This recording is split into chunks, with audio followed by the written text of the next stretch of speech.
थाना कैंट की हदूद में फायरिंग से 22 साला नौजवान कत्ल।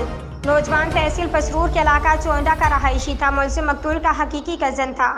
सियालकोट से हमारे ब्यूरो चीफ मिर्जा शाहिद बेग की रिपोर्ट के मुताबिक सियालकोट थाना कैंट के इलाका वार्ड नंबर 5 में चोंडा का रहायशी 22 साला सैयद इर्तज़ा हैदर को उसके हकीकी कज़न सैयद वसी गिलानी ने फायरिंग करके शदीद जख्मी कर दिया, जो बाद जख्मों की ताब न लाते हुए जहाँ हो गया।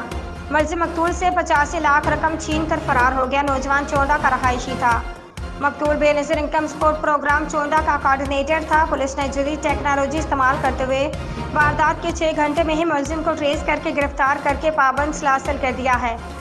DPO सियालकोट मोहम्मद हसन इकबाल ने SHO थाना कैंट मियां अब्दुल रज़ाक और पुलिस टीम की कारकर्दगी को बहुत सराहते हुए कहा है कि हमें ऐसे फर्शनास पुलिस ऑफिसर और उनकी टीम पर फख्र है।